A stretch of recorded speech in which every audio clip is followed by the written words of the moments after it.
I'm Anne from Book Carnival, and today we're getting together with Margaret Mizushima and Scott Graham with their new books. And have you got books you can hold up for us? I do. All right, look at that. See? We're prepared. Yeah, Striking Range and Canyonlands Carnage. Really interesting books. Margaret, I think it's probably one of the more intense ones that I've seen from you. Yes, it was. I agree, Anne.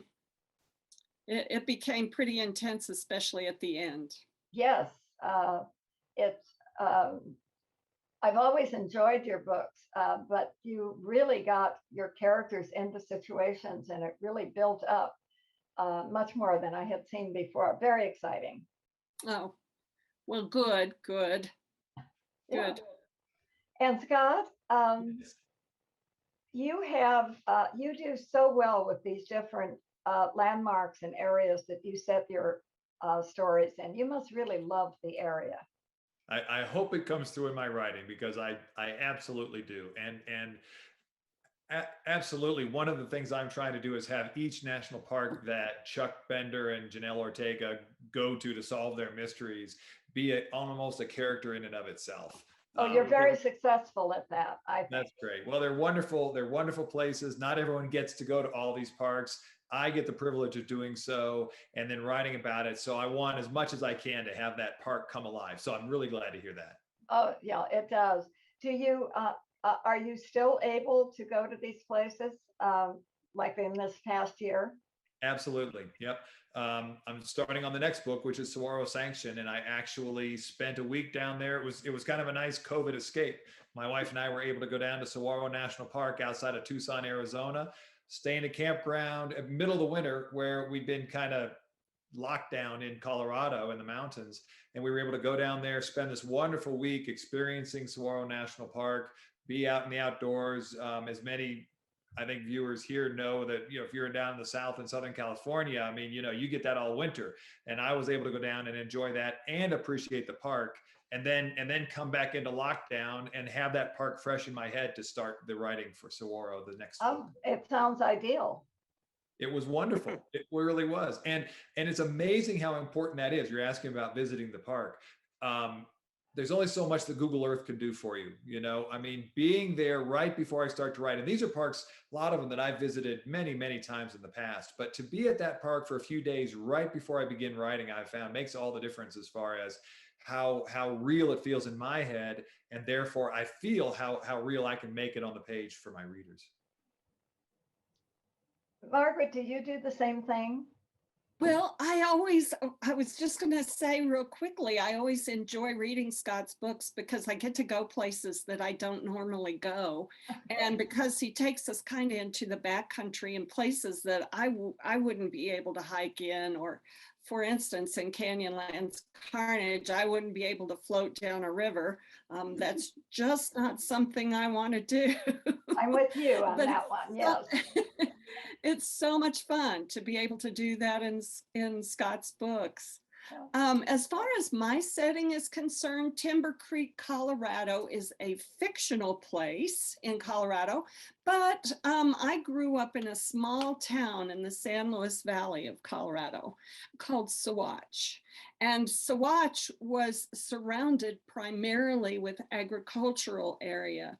So I decided to go just a little bit farther west over Wolf Creek Pass into the Western Slope area where there's South Fork, Pagosa Springs, Creed, those small towns that are in that area, and surround my fictional town, Timber Creek, with forest, national forest, and with wilderness area.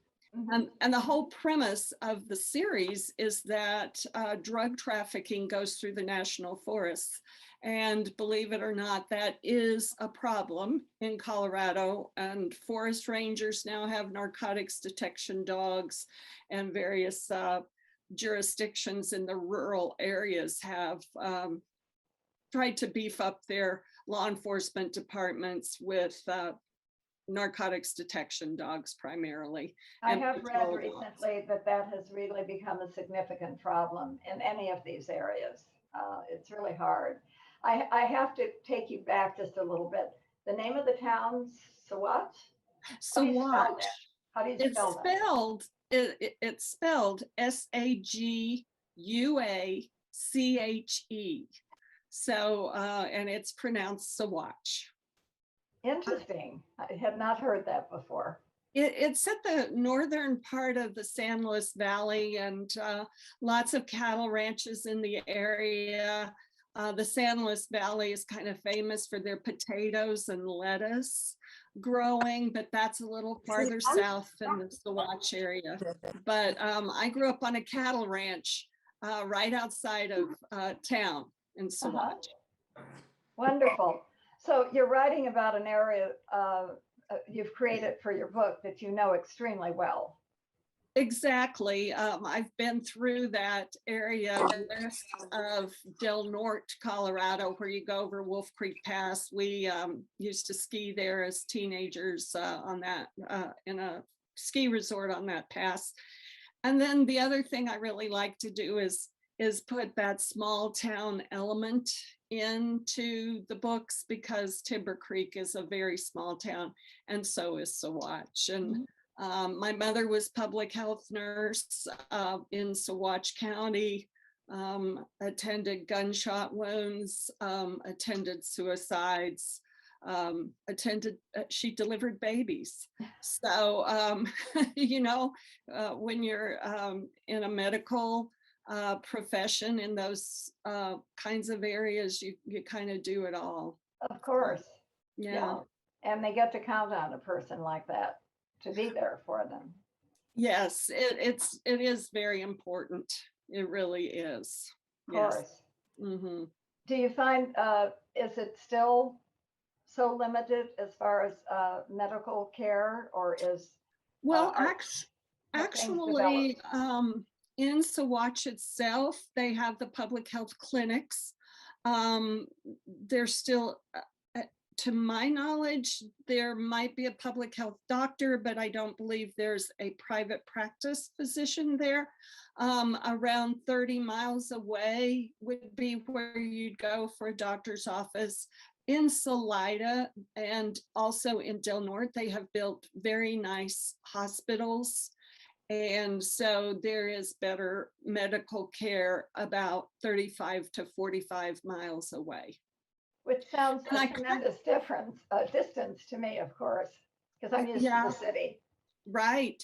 I try to portray that too in the Timber Creek books, because they have to go to another fictional town, which is either Hightower or Willow Springs. And sometimes I even mention Durango, which is, but Hightower and Willow Springs are towns that are larger than Timber Creek, and they have to go there really for medical care. And there's an ambulance that does a run, which is the same in Saguache. Saguache County has or the Saguache Public Health Department or has that ambulance that they can take, you know, down to patients down to the hospitals. Sure. Okay. And Scott, when you're going from one location to another in your books, you are really in the midst of nothing as far as if something unforeseen happens. Right. How is communication when you're in your locations? You know, you're probably aware of this, and many people listening in are probably aware of the fact that for those of us who are living in this mystery world and writing these mysteries, one of the worst things that has happened on the planet is the invention of the cell phone, right? I've heard that before. Yeah. It is, yeah, I'm sure you have, and so everyone knows that. And so one of the excuses for my taking my people away in the backcountry on every national park adventure is that I can suddenly get really picky about where they can get a cell phone tower and where they can get service and where they can't. And I'll tell you what, when it comes to a murder mystery where you're trying to plot things out and time things just right so that everything kind of concludes correctly, having the ability to pick and choose when there's self-service and when there isn't is a really good thing. I will say that. Nice to have the power, right? Yeah, precisely. And then of course it's even more important for an amateur sleuth. I've got Chuck Bender, who is an archaeologist, right? And that is what then takes him and his family from national park to national park. Is he'll end up with a contract in a national park doing some sort of a specific archaeological work of some kind, and then that becomes, in general, for each book, that becomes a through line, a through story for the book, some sort of version of archaeological discovery that's ongoing through one of the story arcs. But then, of course, the skullduggery and the mystery will begin to develop. And because he's an amateur sleuth and he's kind of in the sleuthing world with his wife, Janelle Ortega, who has kind of come along and become a paramedic now, not unlike what we were talking about with Margaret, that you're in this mystery world, you need some healthcare professionals nearby, right? Timber Creek, I mean, they need to be there quite a bit for all the troubles the folks at Timber Creek are having to make Margaret's mysteries work. So likewise, right? It's been very handy to have Janelle become a paramedic. She's ready to render aid, and then the two daughters are along for the ride as well. They're growing older with each book, so it's really a family of amateur sleuths. And then to get back to your question, then the ability to take them away from the communication really helps in terms of keeping that amateur sleuth mystery going. Because of course, once 911 gets called and the authorities swoop in, it gets much more difficult to build a really strong amateur sleuth mystery. And so that's really what is the focus of Canyonlands Carnage, is a rafting trip where they're down in a canyon and very quickly they're completely removed from any sort of outside communication. And that really is what sets the stage for that mystery. It not only makes it more suspenseful that way, of course, but it also brings on this feeling of you're on your own. There's nothing there that's going to help you except each other or your own ingenuity, which makes it, I think that brings the tension to a rise. And of course, I'm an archaeological freak anyway. I've always loved it, did digs in my youth, and any story that has anything to do with some archaeology always attracts my attention. I think it's a great way to go. Mm-hmm. Yeah. Margaret, on your books, in developing your characters and moving them along, what was the biggest challenge?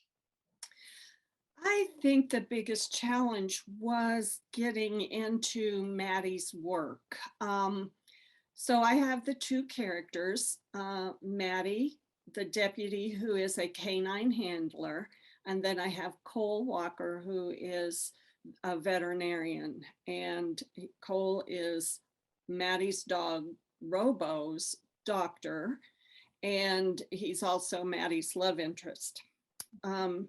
So developing Cole seemed to be easiest, and I seemed to be able to get into his head more. I've been married to a veterinarian for 40 years, and so that helps. Yes, I know that life, and I know how my husband works, and Cole works he runs his clinic a lot like my husband runs his vet clinic. So it seemed like when I was writing scenes in Cole's point of view, the work just kind of flowed and it seemed easier to do. And in this book, Striking Range, chapter 2 actually is a chapter where Cole delivers puppies by C-section. And so that scene is just a repeat of something we did in our own personal lives. Actually, on Christmas Day, our kids and I went up to the vet clinic in the afternoon and did an emergency C-section on a bulldog. So that scene just kind of came right out of my life. But then when I get into Maddie's head, I was a speech pathologist before I retired, and I've never worked in law enforcement. I have trained dogs in search and rescue, and so I understood nose work, and I understood how the dog scent, and I've watched dog behavior my entire life. And I'm fascinated with it. So actually describing Robo was fairly easy, but when it came right down to what was Maddie feeling when she was tracking a fugitive, or when she was looking for a missing person and her heart was in her throat, I often got hung up on the technology or the technical aspect of the dog handling. And so I have, thank goodness, a good editor who would send me, back notes, margin notes saying, what is Maddie feeling here? What is she thinking? So I think that was really the most challenging part. And, everybody says, and it is so true, it takes a village to put out a book. And so thank goodness for good editors, right? Yes, I hear that often too. And they do, I think because you're so close to it when you're writing it yourself, it takes someone like that to stand back and see little parts that could either be better or could be changed a little. Their suggestion, they're not always right, but it's helpful. Right. You do have to determine, when it's important to you to go ahead and have those technical aspects, because the readers who write to me really enjoy the technical aspects. Oh, I see a dog in one of the pictures. Yes. Oh, very good. We're nice to have that visitor. Sharon's dog shares most of our meetings with her, and I think that's really nice. And he's good about it. Yes, very good. He likes to listen. Yes. Well, the readers do seem to really enjoy the technical aspects of dog handling and how you train those dogs and how they work and the cues you give them and things like that. So it has to be a balance. But yeah, I think readers also enjoy the emotions that the characters are feeling and what's going on inside them. Well, so, especially yeah, this we time, try to put those in. because this time Robo has to leave all those little puppies. Yeah. Now Robo is the father, thank goodness. And Sassy, which is the dog that we met in Hanging Falls in that book, she's a German Shepherd, and Sassy is the mother. And so Sassy makes an appearance in Hanging Falls and in Striking Range. And her role is there to take care of those little puppies. And there is the theme of this book, Striking Range, is babies. And so Sassy's puppies aren't the only babies that appear in this book. There are other babies, there are missing babies. And so yeah, it was, chapter 2 was a fun chapter to write, and I hope people enjoy it. Well, I'm sure there will. And like I said, when we were talking earlier, it was probably your most intense book that I have read. You really amped up the tension and waiting, and I'm missing people. I've got to let somebody in. Okay. So that was good. Scott, in your case, you've got a family that you know very well, and they're very supportive of each other. And like you say, the girls are growing up and they're more and more able to help. How does that make a difference in what you encounter?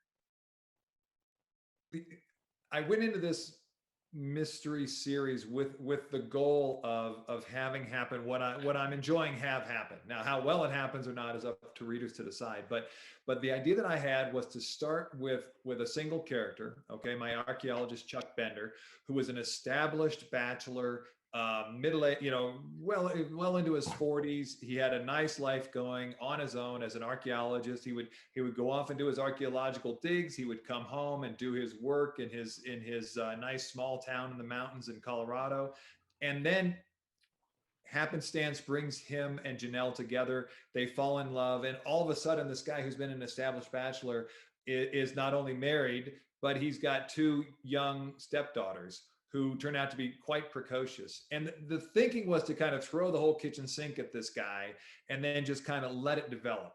And in particular, my books have moved along kind of 1 year at a time as they've come out each year in terms of the ages of the characters. And so the two daughters, Carmelita and Rosie, have gone from being kind of precocious adolescents to now they're full on into their teenage years. And Chuck, and as well as Janelle, is, but in particular in my mind, as the writer of Chuck, he's kind of this previously bachelor dad who's trying to figure out how to be the stepdad of two stepdaughters. And to me, that has been really the fun of it. I mean, I envisioned it as being an enjoyable exercise for myself as the author, but also for Chuck to be going through.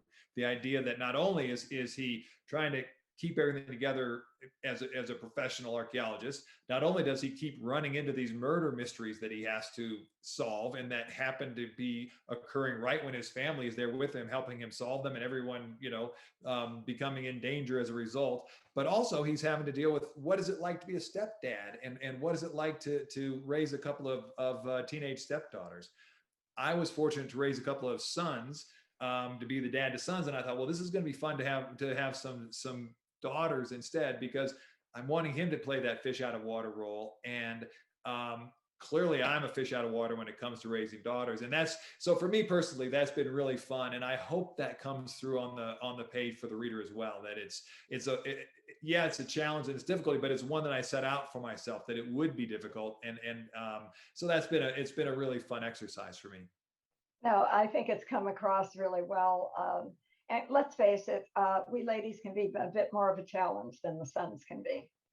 Well, I'm told that, but I don't have that experience, and I can tell you there's plenty of challenging sons too. So it's all the whole parenting thing, and I absolutely I think that's something that Margaret and I share. We've enjoyed being parents ourselves. I can say that I know for Margaret as well as myself, knowing Margaret, and so sharing that family sort of a unit with the yours is a love interest, but still we've got, I'm saying you to Margaret, that but she's got this kind of family unit that's being developed. I've got a new family unit that's being developed. It's a similarity that I think we've both embraced as people who like being parents and who want to share that world with readers. And of course, the national parks really lend themselves to that, because it's a family place. I mean, people are going to these national parks in many cases with the family. And so for readers, I hope they can embrace what I'm bringing to them, but also share with them these backcountry experiences that for the most part, they're not going to be able to enjoy. And so it's that combination that I want to bring to the page. And I also see the fact that as they grow up, you have more characters that can become at risk or have something come up. So you've got more characters to play with in a sense. Which is good and bad, I found, because in one sense, you're right, you've got more directions to go. In the other sense, you're right, you've got more directions you can go. I mean, you feel like you're kind of running around, the proverbial spinning the dishes on the plates here and there, or throwing the balls up in the air and trying to juggle them. And so which is really fun and part of the challenge. But you're right, you do have to kind of rein yourself in, or else you can kind of go off on this tangent and go off on that tangent. And they're all fun. If you've got good characters that I've become very close to myself, and I hope my readers are becoming close to, you want to give those characters more story. And so you have to be careful, or you'll just you'll start going here and going there, and the thread the primary thread will get lost. So it's a good and bad portion, I guess, of what I'm trying to do, and what I think all of us are trying to do with these mysteries. Well, you've been doing it quite well. So I think it's obvious you've got a handle on it. Yeah. Appreciate hearing it. Yeah. Margaret, you're dealing with a little different situation. And when I mentioned about the dog leaving, recently I've been following a friend of mine that is has a veterinarian and taking things. And it used to be, I remember that the father was always kind of kept away from the pups because they weren't thought to be trustworthy to be around the little ones. But that idea has changed over the years, hasn't it? And quite often it's a family unit. Yes. And then, of course, it does really depend on the dogs too. But, that wolf pack is definitely a family unit. And these dogs are descended from wolves. So, yeah. Cole does decide to keep the two dogs away from each other in the early days after the birth, because there was a puppy that was kind of a failure to thrive in utero, and so that little puppy is really challenged with getting enough nutrition, and so Cole is kind of keeping the dogs away from each other while he can get that puppy started. So yeah, there's that storyline. I wanted to comment too on the family aspect in the books. Maddie has always wanted a family. She was abducted when she was 2 years old, and then along with her mother, and then her mother abandoned her and her brother when she was 6. And so she's always wanted a family. And so it's very important to her that Cole has these kids. In fact, she fell in love with the kids before she fell in love with Cole. And so as the series has continued to go on, that whole aspect has continued to grow. So both Maddie and Robo are going to have a family eventually someday. I love it. How far out do you plan your books as far as an arc is concerned? Usually 2 to 3 books at a time. I kind of had 3 books planned in the very beginning, went through those 3 books and decided that in Burning Ridge, the 4th book, I would bring forth some new characters out of Maddie's past. And so that particular storyline we've been working through just tangentially. But I have been planning book 8 in the series, and I think that is going to be the focus of book 8, and it's going to be wrapped up as far as that particular storyline. So yeah, I'm really excited about writing that 8th book. Well, we're excited about reading this one and looking forward to that one. Do you follow the same kind of plan, Scott? Do you plan out, do you know that in 2 or 3 books from now, X is going to happen, or how do you work? Yep. Yeah. I guess yes and no, because what I've got is each park that I'm moving from park to park, and that really becomes the driver for the storyline. In each park, what I've enjoyed doing is, like I said, finding an archaeological through line story, as well as some sort of an environmental or social justice aspect to that national park that I think the readers will find of interest, that I find of interest. And so, for example, in Canyonlands Carnage, not only is the plot line a river rafting journey down Cataract Canyon, down the Colorado River into the heart of Canyonlands National Park, where these bad things begin to happen, and the people who are on this rafting trip, kind of like a closed room mystery, begin to look around at one another and realize, oh, there's bad stuff going on. It, as we were saying earlier, and it's only us who are someone in this closed room, which is this canyon, is doing this stuff, and letting that play out. And that was really driven by that Canyonlands National Park, because the last time I ran Cataract Canyon in a river raft, it occurred to me as I was going down that river journey that it was just a wonderful way to set a mystery. So in the same way, I've just signed a 2-book contract for my next 2 books with my publisher, Torrey House Press. The Saguaro book is already underway. And so what has driven Saguaro is its location down close to the border. And so in the desert, right? So close to the border, the kind of the social justice issue that's being played out in that one will be the immigration issue, okay, in the borderlands. And then in the desert, the archaeological fascination that is down there really are petroglyphs. That's what the Hohokam, the predecessors of the Tohono O'odham and the Pima in southern Arizona were really known for. They do these beautiful petroglyphs, and so the archaeological through line becomes the petroglyphs, and those 2 aspects then drive the mystery, and then the mystery kind of drives where my characters and what those character arcs and story arcs are going to be.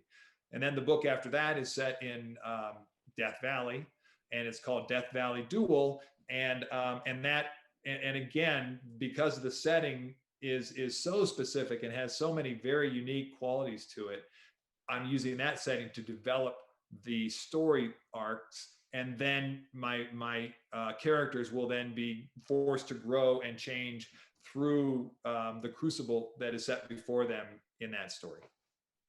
Does it ever, for either of you, because you plan so far ahead, does it ever, well, for me, it would be confusing. Do you ever get started and realize, oh no, I planned that for book 8 instead of 7, or I'm mixing up things here? Do you map things out? Do you chart? How do you keep track of where you're going to go and what you're going to do? Why don't you start, Margaret? Well, I don't really map out the series arc. Sometimes I map out an arc within the book, but I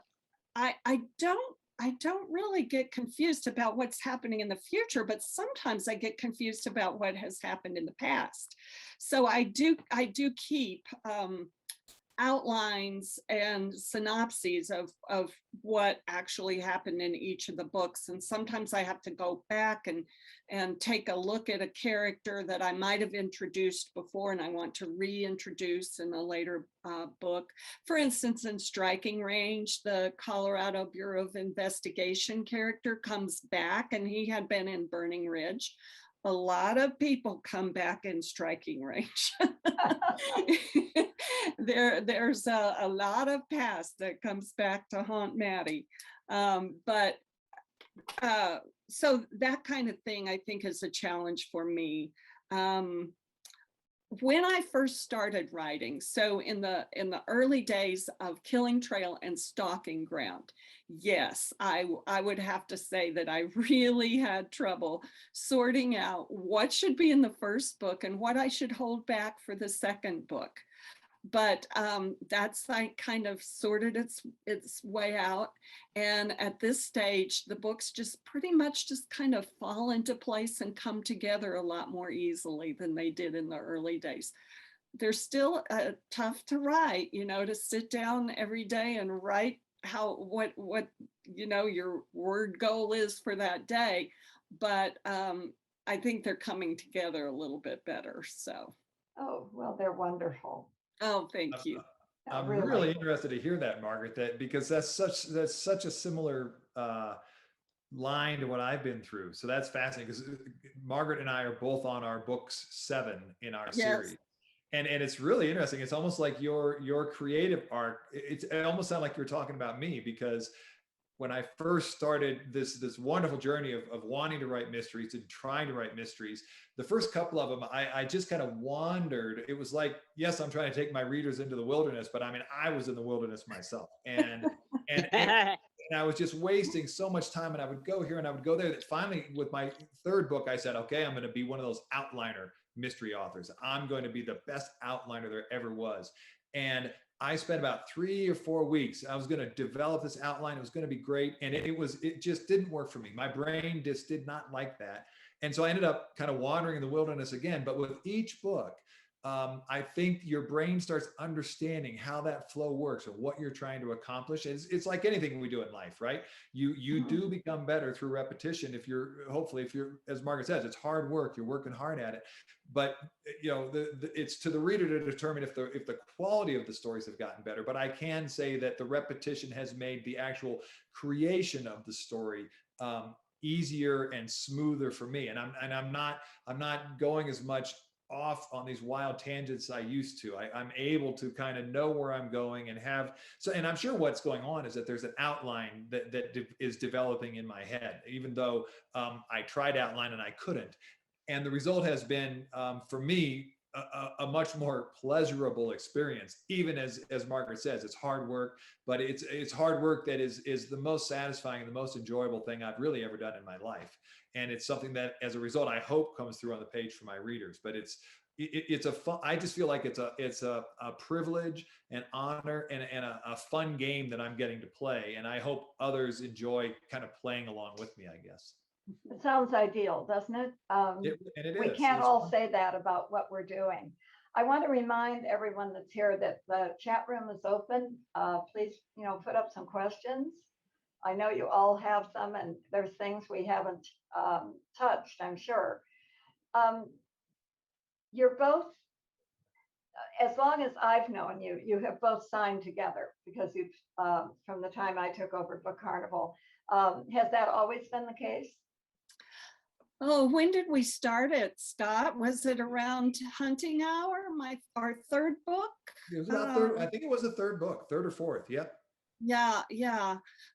So I think you contacted me, Scott, in the beginning and introduced yourself. And boy, to be able to work with another outdoor mystery writer, and that's probably our biggest thing in common, although our series have a lot in common, but to be able to do that. And then I'm so lucky because Scott is an outdoorsman himself, and so we do early reads for each other, and that has just progressed to where we really enjoy doing events together and being able to chat with each other, both online and off. So it's been great.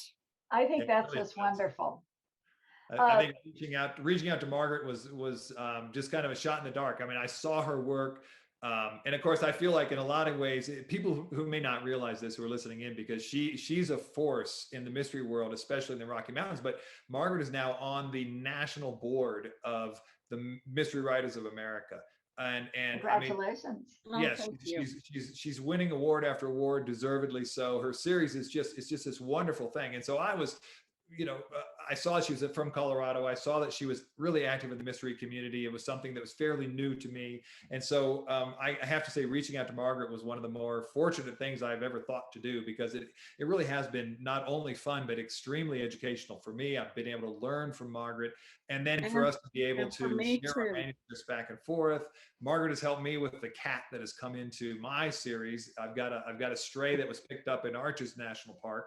And so I was able to use Margaret to kind of explain, because I've never had a cat before, how you need to deal with a stray cat in a camper in the middle of a national park campground in the middle of a snowstorm. So there's just the very basics that Margaret's been helpful with, but in that larger world, it's a real pleasure. We spend a lot of time alone in front of the computer writing our mysteries. And so when it comes time to be talking about them, to be able to share, because we're really familiar now, both of with each other's work, to be able to share that and champion each other has been, it just really makes it a pleasure, because we're alone so much. So to be able to do this together, it's just great. Yeah, I know you make a great pair, and I've always enjoyed that. We've got a couple of questions here. Okay. Some of them keep moving on me. Well, let's start with, we know that now that Margaret is a retired speech pathologist. Scott, what is your background? And my background is journalism by profession. And I worked as a journalist during the years that my wife went to medical school and residency and all of that. And then when she became a doctor, we also started a family. And I have to tell you, my primary career was raising two sons, and basically being the long-term executive assistant for my wife, who's a self-employed emergency room physician. She worked, she was the president of an emergency room physician group. She was one of the leaders in the hospital here, in the local hospital in Durango, Colorado, which is where we live. And so she had hours that were all over the place, holidays, nights, weekends, that sort of thing. And so I kind of by default became the one who kind of kept the home fires burning while she, made the living for us. It was a wonderful couple of decades. And now our sons are long gone. My wife is still thoroughly enjoying being an emergency room physician. And so I've got the freedom now to turn to doing the writing of the mysteries, which is you could probably poke almost every journalist out there, and you'd find a wannabe novelist or wannabe mystery author in there. And that I'm guilty of that for sure. And so made a good living as a journalist, but really enjoy being an at-home dad, and now thoroughly enjoying being an author of mysteries. That's wonderful. Another question is, and this is for both of you. Margaret, we'll start with you. When did you know you wanted to be a writer, and why mystery books instead of another type?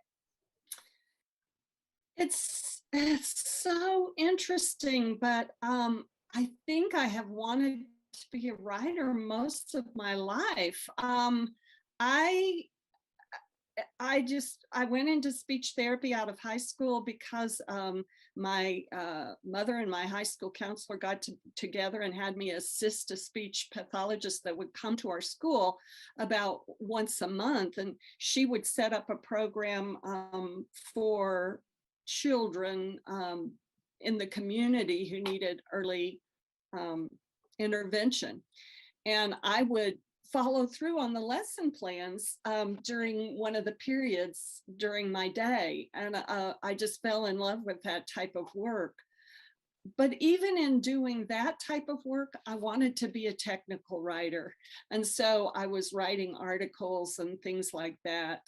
And then towards probably about 5 years before I retired, I really got the bug to study fiction writing. And by the time I retired, I started going to writing conferences and learning everything I could about fiction writing. I used to stand, I owned my own company for about 10 years, and I used to stand in line at the grocery store and just look at those books on the shelf and just be envious that somebody had the time to write those books and that there they were for readers to read. And so, yeah, by the time I retired, I was ready to get started.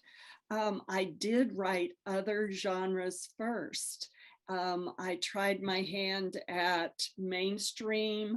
I wrote a medical thriller that was really more like a medical drama.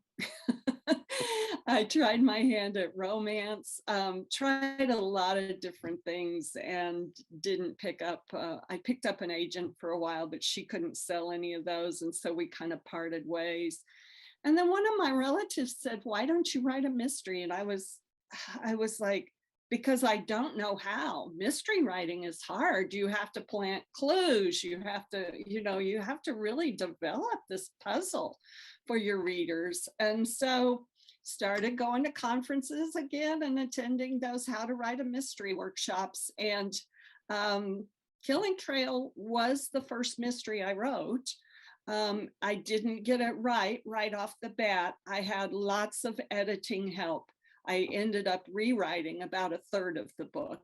But it got picked up because the editor loved the characters and she loved the setting. And so she was kind of like, let's talk a little bit about your mystery structure here. And so she did some coaching. I had to sit down and put my nose to the grindstone again and rewrite and rewrite and rewrite.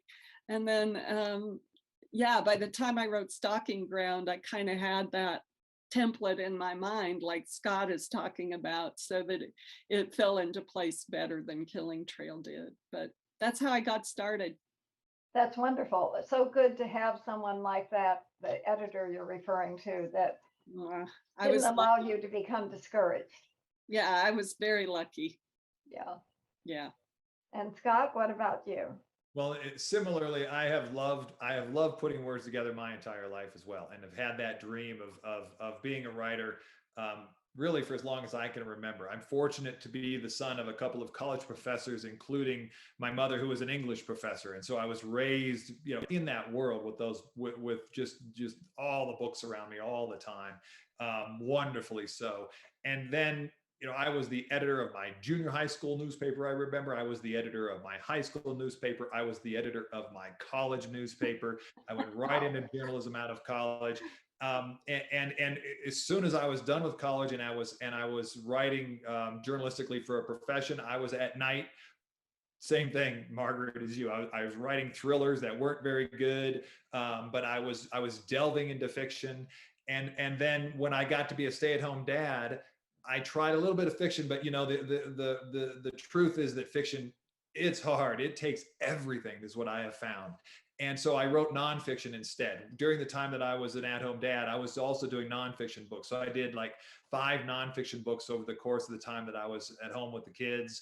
And a lot of them based on the activities I was up to with the kids. So I had a very successful soccer coaching book for little kids with McGraw-Hill.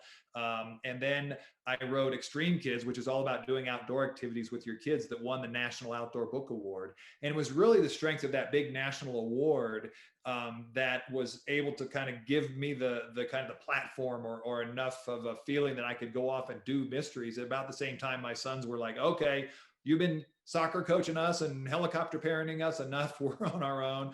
And so then I was able to then shift over and just put everything I had into fiction, which in my case is absolutely what it has taken. I picture it, mysteries and fiction in general, almost like a 3-dimensional chess match or something, where every time you move one piece, everything else just starts going awry in time and space. And which is absolutely what I love about it. But then to get to the answer of why mystery, the great thing about mystery is that, as Margaret was saying, there is that template, right? We know that there are going to be murders, or at least suspected murders, up front in the story. We know that we are going to have somewhere between 4 and 6 suspects, enough that we can't figure out who that suspect is, but not too many that the reader loses track of, because the reader wants to play along with us, right? So there are these expectations with mysteries that are very comforting to me as an author, that I've got this template, I've got this world that I can play in. And yet all of us who enjoy mysteries and read mysteries know that you can just go anywhere with them. And so it's that combination that I think really drew me to mystery. And I keep waiting for it to get boring or to finally become too repetitious, now that I've been doing this for about a decade, and I'm not seeing it. It is just, all I read are mysteries now. And I keep waiting to read one that's like, okay, I've had enough of this. And they're just so inventive. They're so clever. There are so many ways to go with it that I'm just in love with the genre, and I'm loving writing it myself. Well, that leads me into the next question that someone put up here. What books do you two read? I do read a lot of crime fiction. Ellie Griffiths is a favorite author of mine. And do you enjoy her work too, Anne? I do, yes. Yeah. From the first book on, yes. I love her Ruth Galloway series. So very she's popular in our store. Yeah. I love Michael Connelly, Lee and Andrew Child. I really love the J.A. Jance, Joanna Brady series. Here in Colorado, I love Margaret Cole's series. She actually set her books up in Wyoming, but Margaret Cole, Coel, wrote a really, really nice series. She has been at Book Carnival quite often. We were sorry that she retired, but she's so happy retired and being with her grandchildren. I said I was going to say she's retired, so you can binge on the whole series, and you don't have to wait a year for the next one. Exactly. What about you, Scott? What's your favorite authors to read when you're not doing your own thing? Well, like Margaret, like I just said, I just continue to absorb mysteries, and a couple of them that are worth. I think folks that are listening in today, if they're interested in the kind of writing that Margaret and I are doing, I'm fortunate to have a blurb on the cover of Canyonlands Carnage by Mickey Browning. Online, you'll find her as M.E. Browning. She's a retired detective from actually here in Durango, Colorado, the police force here. And she is retired, moved to Florida, lives an entire different life out there. It's all scuba diving and beaches, and yet, and she did this wonderful series that was much more of a cozy mystery series, for which she was up for an Agatha Award at one point. And now she's turned her attention back to Durango. She's got a new series out that's called the Joe Wyatt series. And her first outing with that last year, Shadow Ridge, won the Colorado Outdoor Book Award. I'm sorry, not the Colorado Outdoor Book, just the Colorado Book Award in the mystery genre. And it's first book out of the blocks for her in that series. And that Joe Wyatt mystery, the second one, Mercy Creek, is coming out next month. in October, and they're exceptional. And like Margaret, they're a detective, and they just bring you right into that police world, and they are set in a fictional town that is essentially Durango. However, it's called Echo Valley, and it's just so it gives you this great feel of Colorado and the mountains. I can't recommend her first book highly enough, and I'm waiting with everyone else to be seeing that second one. Oh, that's great. Yeah, and then as far as the big names are concerned, I have to say I'm reading The Thursday Murder Club right now by Richard Osman. Oh my gosh, that guy is something else. I'm really enjoying that one. And that one's, of course, way out in left field compared to the sorts of things we're talking about today.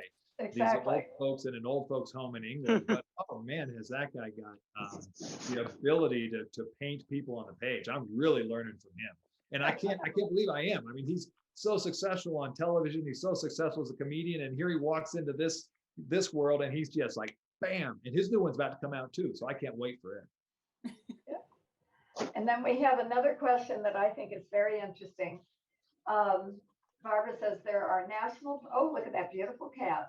That's great. I know, that's a pretty kitty. There are national parks in Colorado. Will there be a crossover book between you two? Between us. Oh, Yeah. wow. You know what? We were asked that the other night. Uh-huh. And I don't think we'd ever even thought of it, had we, Scott? No, we haven't.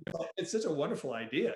I would love to just bring some of your characters because I know them so well now. I could just steal them, and bring them in. And that would be really fun.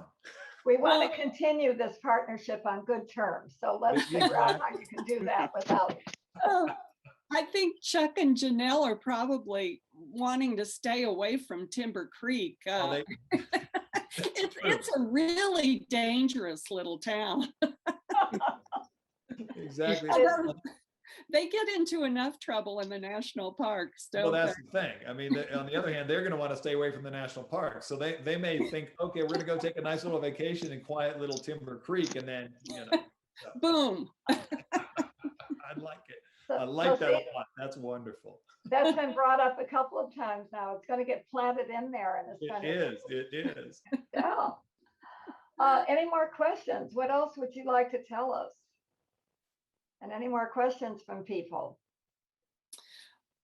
Well, I just really want to thank you, Anne, for having us here tonight. This has just been a wonderful chat.